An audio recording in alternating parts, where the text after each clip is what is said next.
Hi, Mark Rogers from Stooltime Counseling.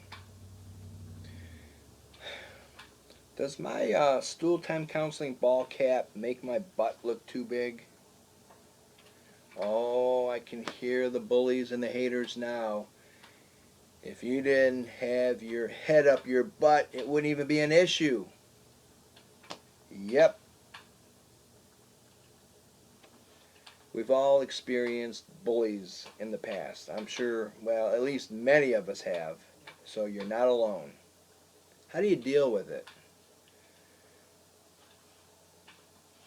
Well, we've all had things that people have said to us that were hurtful and painful, being criticized.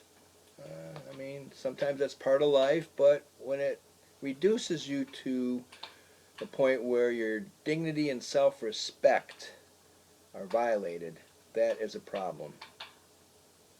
What is the motivation? What is the underlying motivation for people who bully? Is it mental laziness?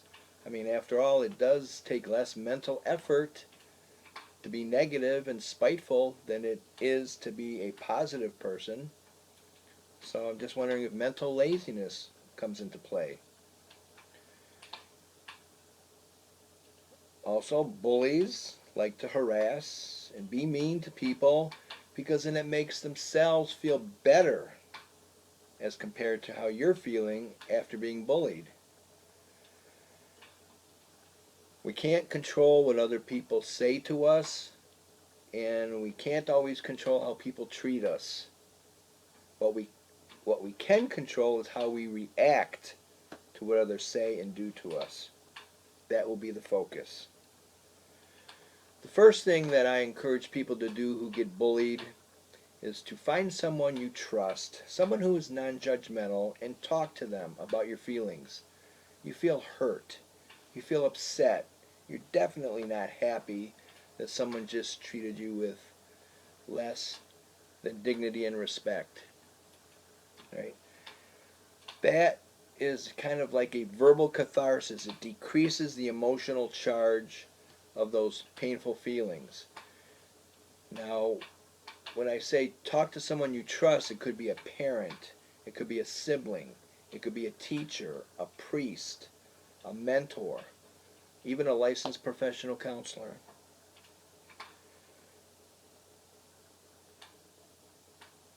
When you talk about your feelings, like I mentioned, it decreases the emotional charge.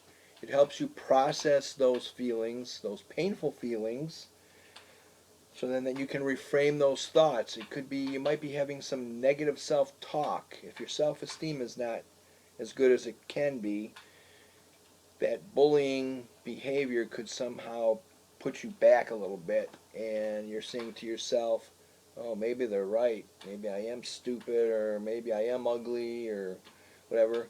Stop, cancel that negative self-talk. Be positive. Reframe those thoughts. Process those feelings, those painful feelings. Have those feelings validated by someone you can trust. And then finally learn how to regulate those feelings, those painful feelings. Doing something about them in a positive way. Now, reframing thoughts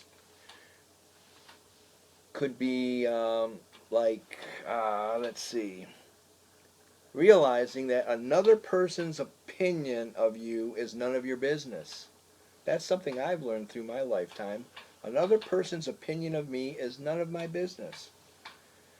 Also, I want to recall a quote from Michigan State football coach, former coach, Mark D'Antonio, who quoted his dad. And I want to get this quote correct. He one time said, criticism and praise are like chewing gum. You chew it for a while and then you spit it out. Right? Now, as a teen bullied, I had bad acne on my face. The diagnosis by the dermatologist was acne vulgaris, and yes, it was vulgar. I was called pizza face. I even got hit in the nose one time by a bully. I eventually learned martial arts skills, not because I wanted retribution from the bullies, but because I needed to improve my self-esteem and body image. Again, that's something that I could control, my reaction to what was being said to me in a malicious way. Something I could control. So the workouts taught me that I could learn how to fight so I didn't ever have to fight. I learned that I could walk away from a fight with my head held high. I wrote about it in one of my articles on my Stooltime Counseling website, and the article is entitled Finding Your Mojo at the Dojo. So you can look that up and get more information and details about that story. So, reframing our thoughts and our self-talk so it's positive when confronted by bullies. Having our feelings acknowledged and validated by someone with whom we trust. And if it's a licensed professional counselor, you can learn some additional techniques and skills to help you along the way.